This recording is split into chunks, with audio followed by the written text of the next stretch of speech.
i Sremom i iz nekoliko drugih razloga večeras sa velikim pijetetom i velikim poštovanjem.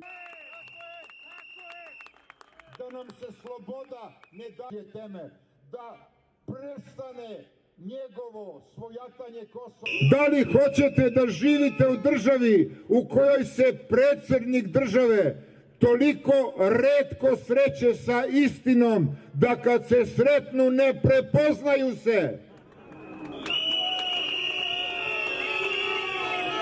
Da li želite da živite u državi u kojoj je taj isti predsjednik države obećao da se neće kandidovati za predsjednika i održao reč?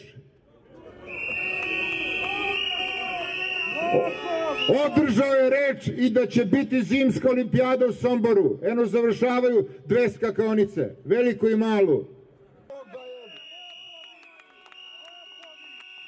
Čovek vrlo skromne, pa je tamo da su visoki dečani samonikli korov na kupusištu.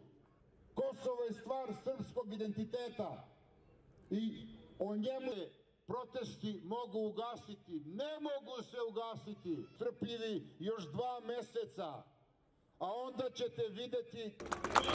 Oni su ti koji zabranjuju da se Srbija modernizuje, da Srbija postane dom svih inspiracija mladosti, nego da odemo napolje, da tražimo svoju sreću ko zna gde. Mladost treba da izađe, ali da uči i da se vrati nazad sa tim znanjem i da ga primjeni ovde u zemlji. Pa kneza Mihajla su ubili zato što je hteo u Srbiji da dovede oni koji su tamo učili i znali i da uvedu novu administraciju savremenog tipa u Srbiju. Ubili su ga koji? Oligarsi koji kradu rođeni narod.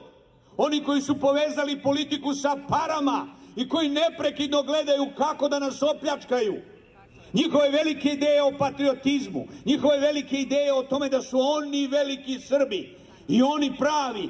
Iza toga se kriju naravno jasne namere da nam isprazne i živote i džepove.